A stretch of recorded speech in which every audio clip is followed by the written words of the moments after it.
Hey everybody, today is Monday, September 26th, 2022. Coming up on the show today, director Doug Liman. I mean, all the lessons of a half century of filmmaking that went into the courses that I was taking at USC, I threw it all away. It's crazy, even though you know that TV is where the more interesting work is happening, there's some patina around a film editor and people who work in film that unfortunately TV doesn't quite have. Knowing how to operate this machine is different than knowing how to edit. Two different skill sets, and don't ever confuse the fact that you know how to physically make an edit from thinking that you know how to creatively make an edit. Yes, all that and lots more in this edition of The Rough Cut.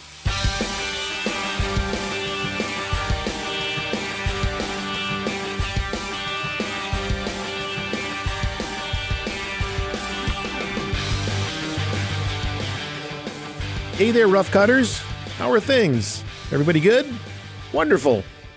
Now that we've dispensed with the pleasantries, we can get on with the show. I have had today's episode chambered for a while. About 11 years, in fact. Well, that's not entirely true. Let's start over.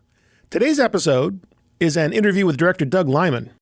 And if you're in need of a brief refresher course, Doug first really made a name for himself as the indie director of Jon Favreau's somewhat semi-autobiographical script Swingers, released in 1996. From there, Doug would do the film Go, once again with Swingers editor Stephen Marioni. And then the projects just started getting bigger.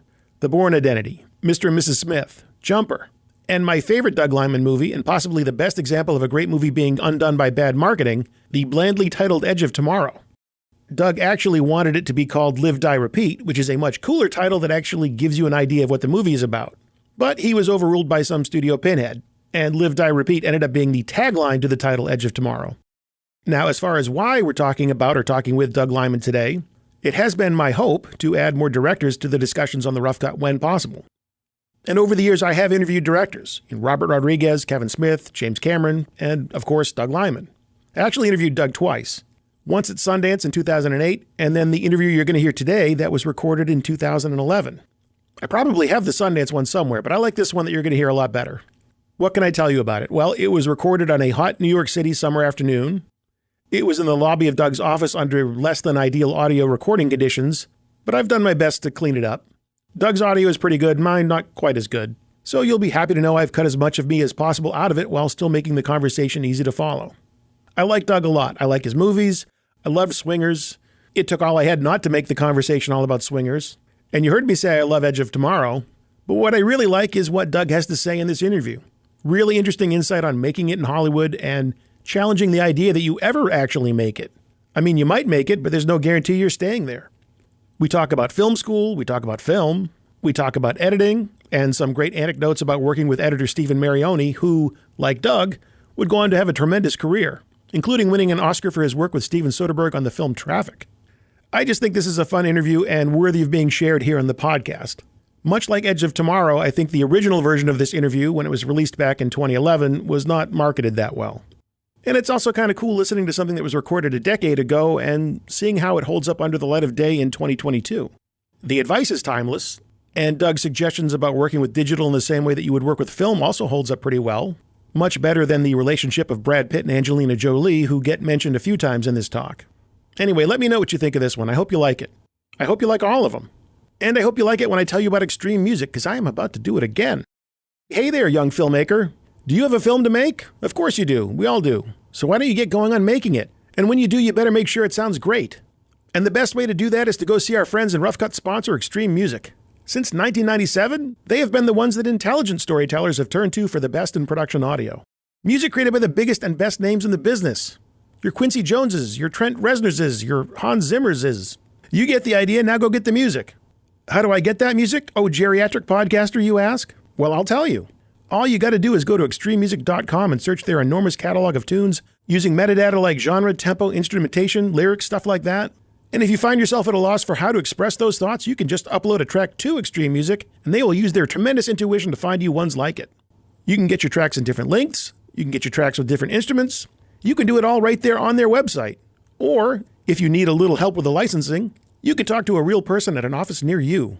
Well, probably near you. Maybe not. But someone will talk to you.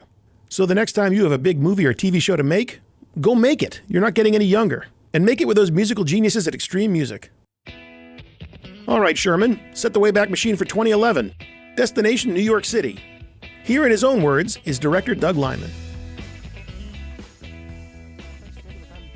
Today, I kind of wanted to start with something we talked about a little bit before we got rolling. This year is the 15-year anniversary of Swingers. I think we're debating whether it was when you sold it or when it came out. But I don't think a lot of people are aware of how you were set up to take advantage of that opportunity, whether it was formal training in film school or jobs you had had prior to that. What was your brief history before you came onto the scene with Swingers? Well, it's a history of mistakes. And I've definitely come to understand that you got to learn from your mistakes. And I mean, some people sort of just dig in and just keep making the same mistake over and over again. So it was a history of failure, mistakes, and then learning from them and recovery. I had made a film before Swingers called Student Body, also called Getting In, had two different titles. You know, it went through sort of a checkered life. I was hired when I was in film school to do it. And for a film student, very fancy, prestigious producers. One of the producers won a bunch of Tonys. It was a big, big deal, but it was still an independent movie. And it's like $1 million budget. You know, it was like off to the races. And the thing when you go to film school is that most of the people going to film school don't get jobs. Yeah, I've heard that. I mean, these days people go to law school, they don't get jobs. But back when I was in film school, it was crazy to go to film school. People were basically extending and staying. When I was at USC Film School, there were people who, I basically hadn't been born yet, and these people had already been at USC. They were basically staying there as long as possible because the moment you actually graduate, you got to start repaying your loans. So they were just dragging it out as long as possible because it's just not the kind of school that you go to and then suddenly you get a job. And I actually miraculously got hired, and the producers had a very strong idea of exactly how the film should be made and how $1 million film should be made. And it sort of differed from how I thought it should get made. And I ultimately backed down on some things I really believed in. The title sequence of that film, I went and did the way I actually had wanted to do the whole movie. And when film was all done, it was a film that $1 million had been spent on the film itself and $500 had been spent on the title sequence. I used all the sort of crazy low budget tricks that I'd wanted to really use for the whole film. Like your test film stocks from Kodak. Back then you could call up Kodak and be like, I'm thinking of shooting a movie. Can we try out some of your film stocks? Compare them to Fuji film stock, and we'll send you, 1,000 feet of free film. And then you just field these phone calls from a salesperson for the next year, wondering how the film's going and when they're going to be able to sell you, 100,000 feet of film. And so I shot it with basically borrowed film, and it was all shot at my parents' basement. We had no movie lights. I just used fluorescent light fixtures. So I sort of learned from that experience that made me to trust my gut a little bit more and fight for what I really believe in a little bit harder. And came off of that experience with this title sequence that I was incredibly proud of. I mean, I should have done the whole movie that way, regretting that I hadn't done the film that way. And then when I read Favreau's rough draft of Swingers, I said, I'm going to go make that movie exactly the way I made the title sequence of Getting In, which is what I went and did. In that film, and especially with Swingers, where Favreau had been working that script for some time and had an opportunity to do it, but not on his terms, you must have had some skill set to really sell yourself or make these people believe that you could do this. And that's not something you really learned in film school. What was it that you had that got these people to buy into you, even though you were relatively inexperienced? Honestly, I don't know, because when I look back over my career, there were some crazy things that happened, like convincing Jon Favreau to sell me the script for Swingers for $1, which is what I paid for it. Or even more miraculous is convincing Universal to allow me to go make Bourne Identity when I'd only made Swingers in another low-budget movie. Which was Go. I look back on that, I'm very impressed that Stacey Snider had the guts to make a call like that. But I'm also how did I possibly convince those people to do that? And granted, in the case of Bourne Identity, I own the rights. So they wanted to make the movie. They didn't have a choice but to make it with me. But most studios would just be like, okay, we're not making the movie with, I'm not going to send a director who's only done a few low-budget movies to Europe with $50 million. But I somehow convinced them to do that. And there is a thing where there are some directors who consistently make bad movies and work all the time. And what I'm told is that they give good meeting.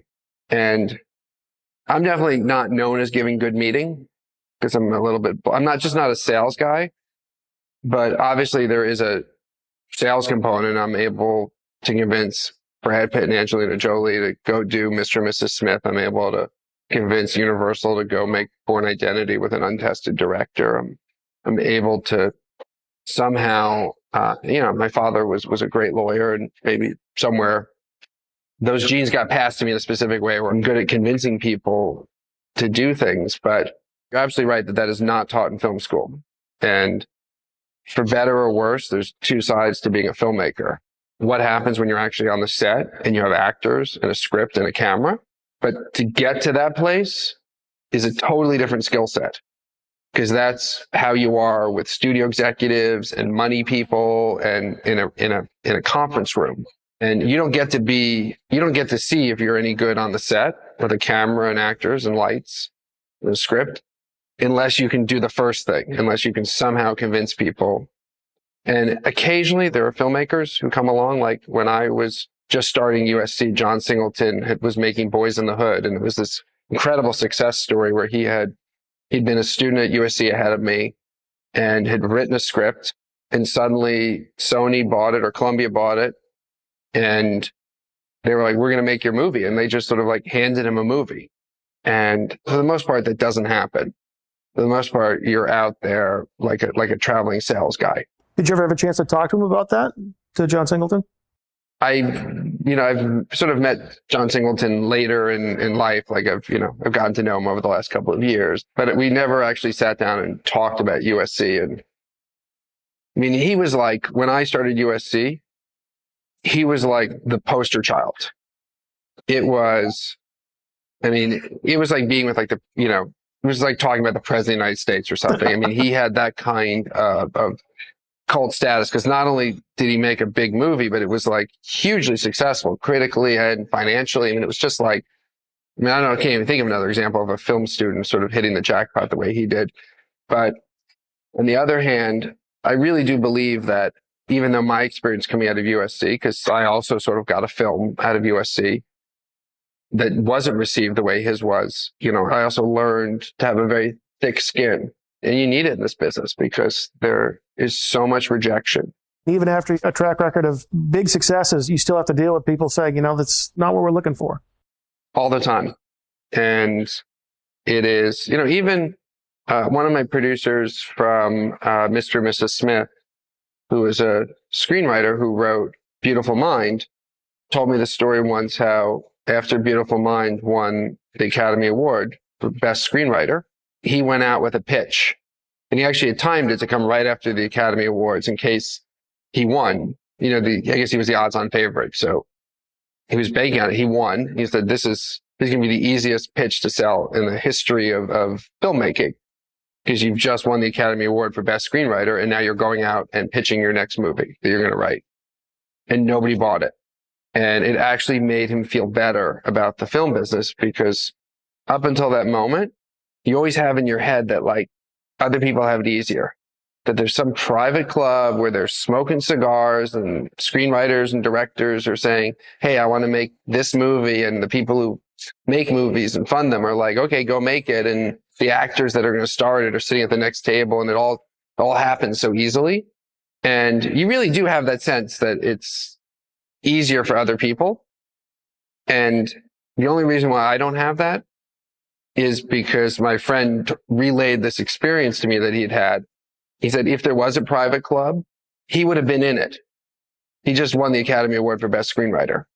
So he could definitively know there's no private club. And, Valerie Plame, whose life story, Fair Game is based on, used to tell me that, when you work at the CIA, it's not at all like it is in the movies.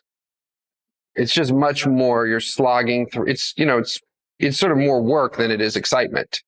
There's no magical satellites, intercepting, the kind of stuff we do in movies, and, command centers with plasma TVs that show you exactly where the villain is. It's much more mundane, basically. Yeah. And she would tell me, as other people that her coworkers would all sort of share this with me, that they all had this idea when they started working at the CIA, that they weren't working at the real CIA. That they were working for the CIA, but somewhere there was a back room where the really cool stuff happened. And that one day somebody would come along and tap you on the shoulder and be like, you get to come and be part of the club now. And they get taken through another set of double doors. And it would be the CIA that more closely resembled the CIA that we portray in movies and TV shows. So it feels like you're never at the top. Whatever business you're in, it always feels like there's that next level that you just can't reach. Is that sort of the idea? Basically, that there is no next level. People naturally feel that way because I think human beings are naturally insecure. But it's sort of, the more you can understand that there is no private club, there is no next level, there is no, it's not any easier for me today to make a film than it was when I made Swingers. I mean, there are certain aspects that are easier. I can get people on the phone now that I couldn't get on the phone before, but I still have to convince actors to be in the movie, writers to write it, someone to fund it. I mean, it's all the same processes. It's not like I suddenly have like a blank check.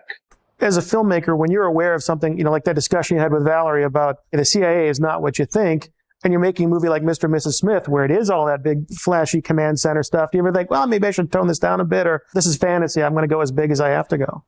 Well, it depends on the tone of the movie. Mr. and Mrs. Smith was specifically of a heightened tone, wasn't meant to be real. In fact, that was why it was so important for me to cast big movie stars like Brad Pitt and Angelina Jolie to be like, it's not real. It's part of the fun of the movie is like, it's Brad Pitt and Angelina Jolie living in suburbia in the house next to you. The characters are larger than life. The actors playing them are larger than life. And that was really important for Mr. and Mrs. Smith because they were really going to be beating each other up. And had I done Mr. and Mrs. Smith, like to say I did Bourne Identity, where it felt real, it would have been unwatchable. I mean, it would have felt like battery. It would have felt like, domestic violence. It would not have felt like a big, fun popcorn movie. So there are, for the tone of that particular movie, it needed to not be real. And it was, just look at the office that Angelina works in. I mean, it's gleaming blue and it's got nothing but beautiful women working in there. I mean, it's just not versus Chris Cooper's office in Bourne Identity, which is, the sub-basement conference room, with wires strung everywhere. And it's, they've improvised a command center out of what clearly used to be just a regular boring conference room. And, Bourne Identity is intended to feel real. I talked to you at the Sundance Film Festival back in, I think it was '08. I went through your filmography and I said, okay, we started with Swingers and then Go, and then Bourne and Mr. and Mrs. Smith and Jumper. And I was asking, your films seem to be getting bigger and bigger and bigger. And I think you had countered in some way saying, listen, even though it's a bigger budget, it's still all about the characters. And I'm very conscious of that while I'm making the movie. Yeah. I mean, I'm a visual person and I do like action, but I love character. That's why I really love television right now, because TV is all about character and it's complete meritocracy. The audience watches or they don't watch. You can't spend $100 million in an ad campaign and Slurpee cups and force people to watch a TV show the way you do with a movie. TV show, they watch it and they either come back next week because they like what they saw last week, or they don't come back because they didn't like what they saw. And I love that, that it really is, you survive on your merits. And when we were doing the OC, we were this like poor little show on Fox, and Jerry Bruckheimer, who's like the biggest producer in the business, had a big fancy show on Fox called what was it called? Skin. That was Dave Bartis over there reminding me of the show. So, Jerry Bruckheimer, the biggest producer in the business, has a show on Fox that, was the high profile thing. And nobody even paid attention to our show at Fox. And the executives weren't even coming to our set. They were just like, whatever. And then the OC went on the air and Skin went on the air, and the audiences loved the OC. And every week, more people watched than the week before. And Skin went the other way. And ultimately, the OC ran for, 100 episodes and Skin did not. And had I had a film competing in the marketplace against a Jerry Bruckheimer film, that outcome would not have been the same. Except in the case of Swingers. But even Swingers, like as big a success story as Swingers is seen as, it did really poorly at the box office. Like really poorly. It was considered a failure. There was nobody patting anyone on the back while Swingers was in the theaters. Didn't have any buzz coming out of Sundance? The irony is we didn't actually go to Sundance. Everyone thinks we went to Sundance. I had designed that whole film around going to Sundance. And again, the thing about filmmakers, especially when you look back on some of the decisions you made, like how woefully unrealistic directors can be. And one of them was in July, I convinced Favreau to sell me Swingers for $1, the script.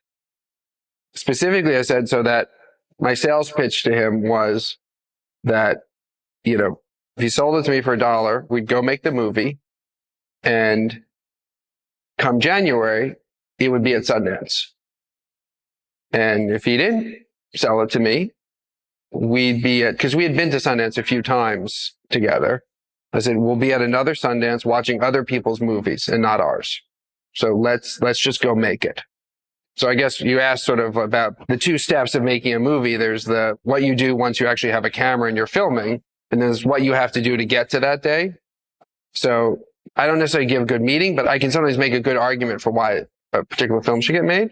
It's a crazy idea to think like you're going to shoot a movie in September and show it to Sundance in October, and it'll be done, mixed, color timed, and projectable in January. And this is, your audience won't even know this anymore because back then we were shooting film.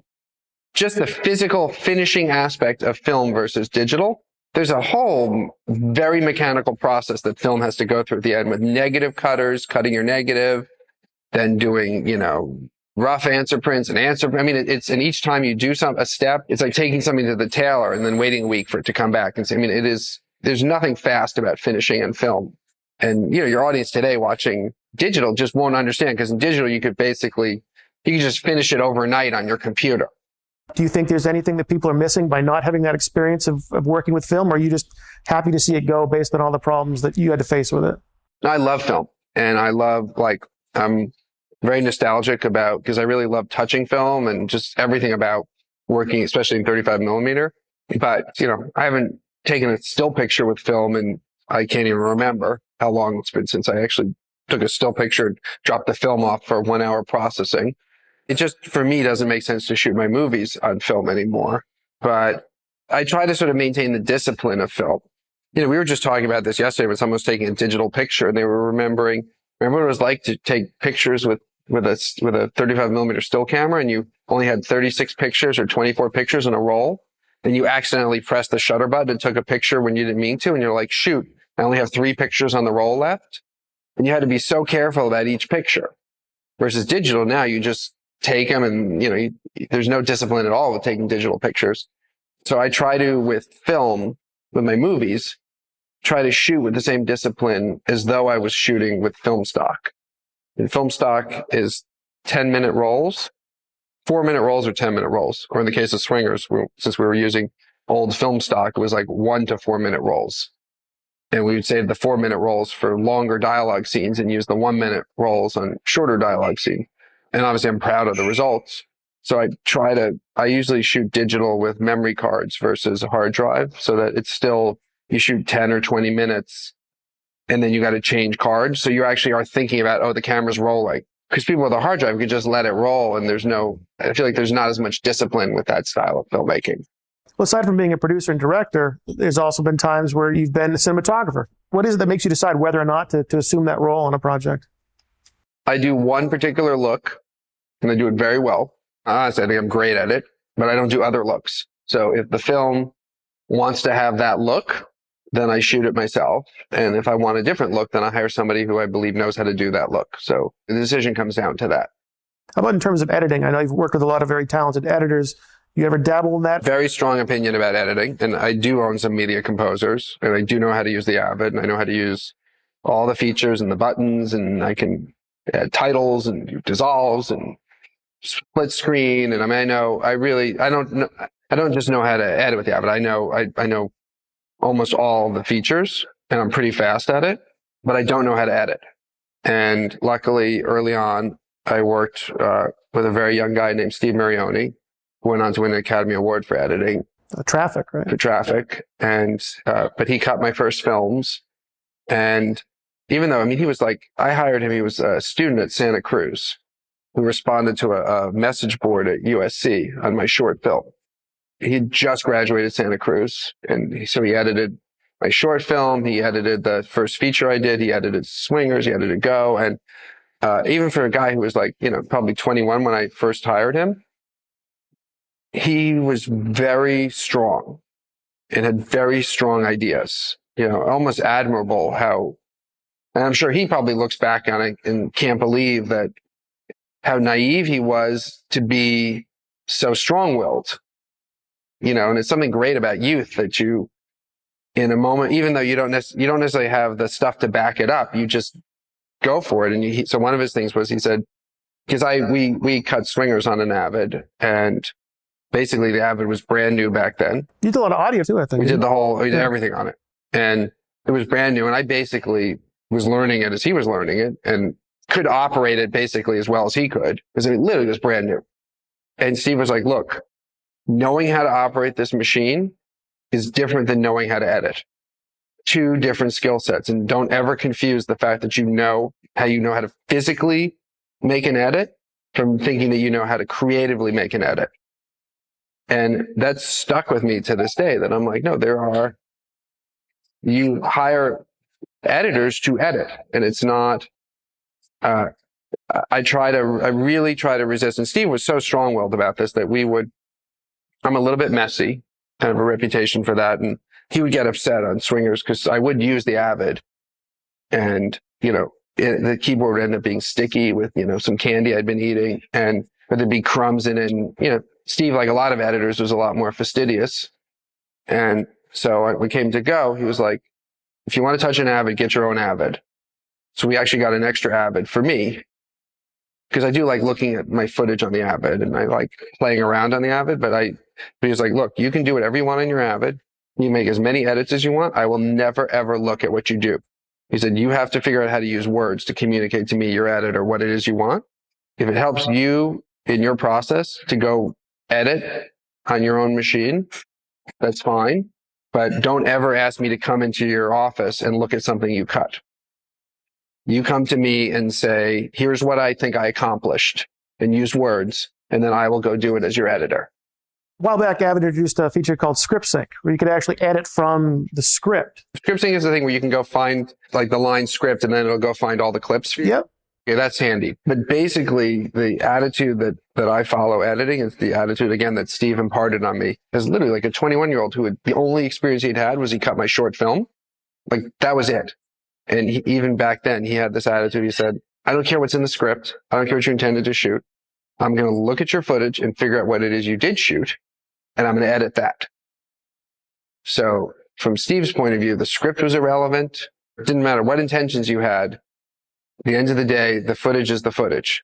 And the amazing thing about that attitude is if your editor edits what you shot and not what you intended to shoot, you'll look like a genius, because you will have accomplished. It won't look like you failed at accomplishing it. It'll look like you actually accomplished what you set out to do. Sort of reverse logic, but if you figure out what it is you actually accomplished and then edit that, it'll appear like you accomplished your goal.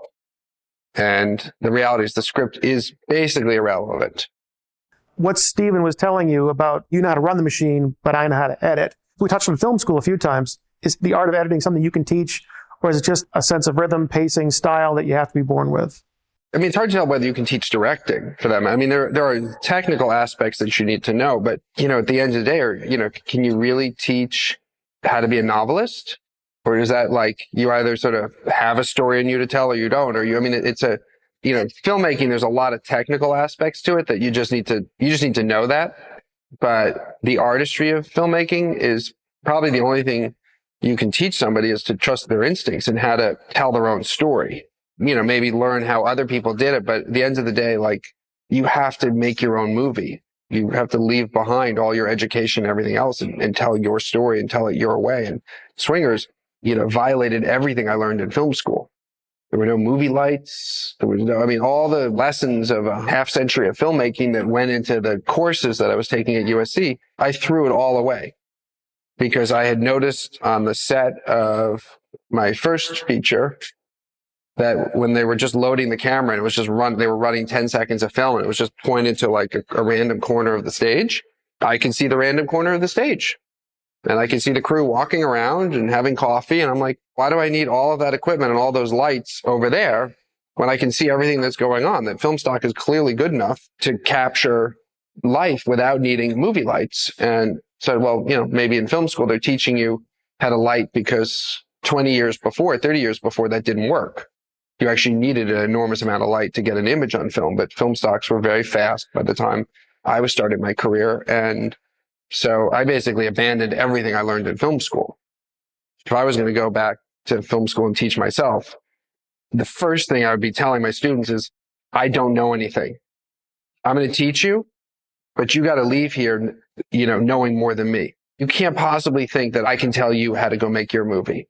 All I can basically do is try to give you the confidence and the courage to ignore everything I'm saying and just do it your own way. Knowing that, and with that experience, if you could do it all over again today, would you go to film school, or are there other avenues you'd pursue in terms of getting into the business? Well, I happen to liked a lot of aspects of film school, so I would do it again. But, there is no formula for it. But, I wouldn't have met Steve Marioni if I wasn't at USC, and he hadn't, even though he went to Santa Cruz, he was checking the message board at USC. I mean, some of the relationships I made at film school, maybe I wouldn't have had. But I also dropped out of film school. I didn't make it all the way through. That seems to be a common theme amongst people that actually did have some success in the business. There's a lot of I learned what I thought I needed to learn, and then I had to go. I was ready to do it. Although my cousin's a very successful filmmaker, and he actually graduated film school and went on to become incredibly successful. So there is no formula. I feel like people who go to law school, the problem is that my example was always law school. People go to law school, you go to law school and you go get a job. Now I got to find a different school to reference because people who go to law school these days aren't finding jobs, but film school is just not like that. And it's, Quentin Tarantino's, the most brilliant filmmakers of our generation, learned by working in a video store, and it's definitely worth trying. You talked about loving working in television, and you do seem to be able to move so fluidly between TV and film. And I often hear about the hard line between television and film. There's just these two camps. I do this or I do that. Or if I work in TV, I can't get into film. I was just talking with a very accomplished television editor, and he's like, all my life I've been wanting to edit films. I can't break through because I'm a TV editor. So how is it that you're able to move back and forth so easily? And is there really that line there? Well, I definitely know that the more interesting work is happening in television, or it's happening as independent film. But it's not company funded, studio funded work. When it's film, is much less creative than studio funded work for television. And so there are a ton of filmmakers who are now doing television that, Martin Scorsese is doing television. I mean, you would never, growing up, if you asked me, is Martin Scorsese ever going to do a TV show? I'd be like, no, he's an auteur. He's a filmmaker. Why, and that's just the world we live in today that, he clearly feels like, I don't want to speak for another filmmaker, but he clearly made the decision that he could be more creative and accomplish something on television that he couldn't do in film, or that TV was a better medium for that. And certainly I found that, as I discuss, because my taste, I'm interested in some things that are very commercial, like the Bourne franchise and Mr. and Mrs. Smith. And I'm also interested in stories like Fair Game. And, when I sit down and talk with my producing partner, Dave Bardis, sometimes we'll talk about an idea and Dave will go, that's too creative. It's too original for film. We're never going to get a studio to do this. Let's talk about it for television, because they'll take more chances in television.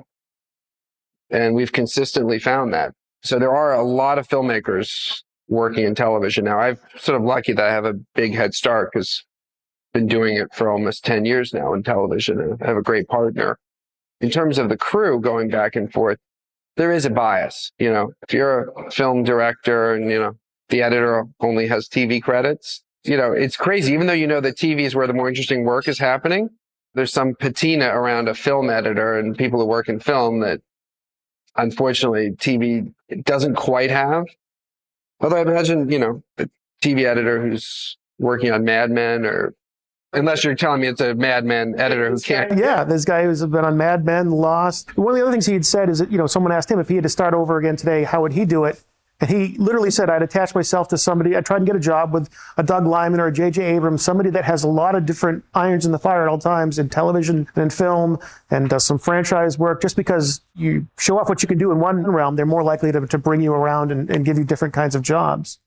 That's definitely true. I mean, that's the thing I love about television is we meet amazing writers and actors, and we have this whole pool of people that I can now draw from for my films, or draw from for other TV shows. You'll start to see Peter Gallagher, who did the OC with us, is in Covert Affairs. And, TV allows you to develop these relationships And also, you actually come up with an idea, you write it, you shoot it, and it's on the air like a week later. And it's on the air with like 6-7 million people watching easily. 6 or 7 million people go see a film in 1 week. You're the number one film that week. You're a big summer box office success. You can get 7 million people to go watch your film in 1 weekend. And in TV, that happens every week. Obviously, some shows happen with even bigger numbers. And I love that it's something that goes from sitting and talking about ideas in a room to suddenly presenting it to millions of people as a finished product. Well, Doug, I know we need to let you get back to doing your real job, but I really appreciate you taking the time to talk to us. I had a blast when we talked at Sundance, and I had a great time again today. So thank you very much. Thank you. Thanks so much. Well, what'd you think? I forgot to mention in the open that someone had written to me asking where to find older episodes of The Rough Cut. I also forgot who that was, but thanks for the suggestion, and I hope you like this one. I hope all of you do. I did. That's a start. Thank you once again to Doug Liman for putting aside some of his precious time on a hot summer day to do this. Who knows, maybe we can hit him up again for a new version. See if his outlook on the biz has changed any. One take that will never change is that Avid Media Composer is an awesome choice as the post-production backbone of your next project. I happen to be playing around right now with some really cool features that will be coming out soon, and I think you'll like them too. Best way to stay up to speed on all that stuff, as well as get your hands on your very own Media Composer, is to head over to avid.com. As always, there is a link in the show notes that will magically transport you right there. What a world we live in. All right, time for us to part. Podcast over. Back to work. But only until it's time for our next adventure in post-production. Until then, this is Matt Fury thanking you for joining me right here on The Rough Cut.